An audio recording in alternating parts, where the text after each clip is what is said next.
Hello guys, আশা করি সবাই ভালো আছো। তো আজকের ভিডিওটা মূলত হচ্ছে যে 2025 সালে কি কেউ যদি ইউটিউবিং শুরু করতে চায় তাহলে কি তার কি ইউটিউবে আসা উচিত কিনা।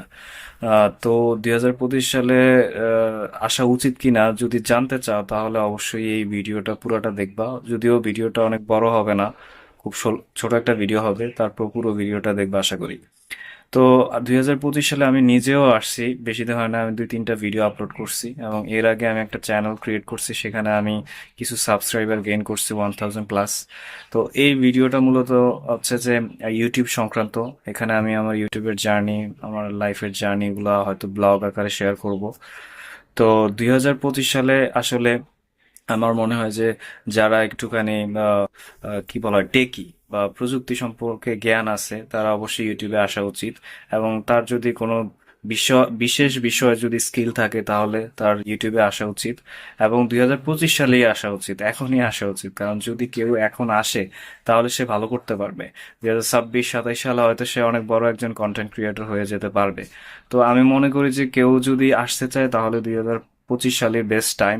কারণ তারপরেও আসতে পারবে, যে কোনো মুহূর্তে আসতে পারবে, যদি তার কন্টেন্ট ভালো হয় বা কোয়ালিটি ভালো হয় তাহলে সে যে কোনো সময় এসে সাকসেস হতে পারবে। তো 2025 সালে যারা ইউটিউবে আসতে চাও তাহলে তাদের উচিত ইউটিউবিং শুরু করে দেওয়া, ভিডিও আপলোড করা। প্রথমে সবার শুরুতে প্রথমে 100 ভিডিও তোমাকে আপলোড করতে হবে। 100 ভিডিও আপলোড করার আগে তোমার উচিত না দামি ক্যামেরা, দামি ফোন, দামি মাইক্রোফোন, লাইটিং এগুলা ইউজ করা। তো আমি নিজেও করি নাই, আমার আরেকটা চ্যানেল আছে সেটাতেও আমি করি নাই, শুধু অনলি ফোন আর কিছু না। তো সেখানে আমি 100 ভিডিও আপলোড করছি এবং সেখানে প্রায় মানে 1000 ভিডিও হয়ে 1000 সাবস্ক্রাইবার হয়ে গেছে। আশা করি সেই ভিডিওটার আমি কন্টেন্ট পেয়ে গেছি যে আসলে সেখানে আমি কি ভিডিও আপলোড দিব। তো আমি এখন আমার এই চ্যানেলটা নিয়ে কাজ শুরু করছি এবং এটা নিয়ে আমার একটু ড্রিম বেশি, কারণ আমি এই সম্পর্কে বেশি অজ্ঞ।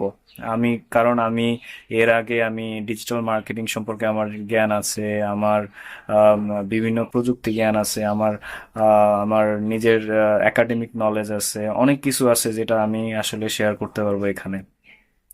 তো যারা আসলে 2025 সালে ইউটিউবে আসতে চায় তাহলে তাদের উচিত সবার চলে আসা এবং অন্য একজন ইউটিউবারের উচিত অন্য ইউটিউবারদেরকেও হেল্প করা এবং ধৈর্য রাখা। ধৈর্য is a very important things. আসলে ধৈর্য রেখে রেগুলার ভিডিও আপলোড করতে হবে। হয়তো 2-1 দিন গ্যাপ যেতেই পারে, প্যারার নেওয়ার কিছু নাই, বাট একটা জিনিস ডিসাইড করতে হবে যে আমি ভিডিও আপলোড দিব অ্যাট এনি কস্ট। ভিডিও মানে কি বলা হয়, কোয়ালিটি আমার ফোন যেমনই হোক না কেন আমি ভিডিও আপলোড দিব।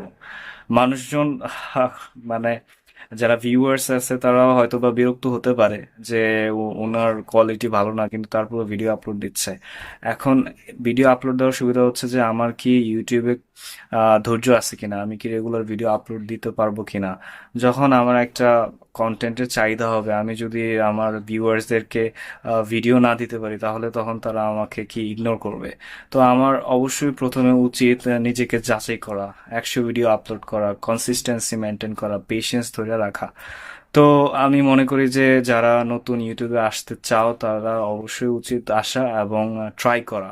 এবং এখানে অনেক বড় অপরচুনিটি আছে। এবং সামনের দিকে হয়তো চাকরির বাজার যে অবস্থা বর্তমানে, তো এইসব জায়গাগুলোতে মানে আননোন জায়গাগুলোতে যদি কেউ আসে তাহলে তার সাকসেস হওয়ার রেটটা বেশি হবে। তো বাসায় বসে না থেকে চাকরির টেনশন না করে পাশাপাশি পড়াশোনার পাশাপাশি হোক বা যে কোনো কাজের পাশাপাশি হোক, চাকরির পাশাপাশি হোক, অবশ্যই অবশ্যই অবশ্যই ইউটিউবটা শুরু করে দেওয়া উচিত। যদি তোমার স্কিল থাকে ইনশাল্লাহ তুমি সাকসেসফুল হবে, অ্যান্ড আমিও হব। তো সেই পর্যন্ত আল্লাহ হাফেজ।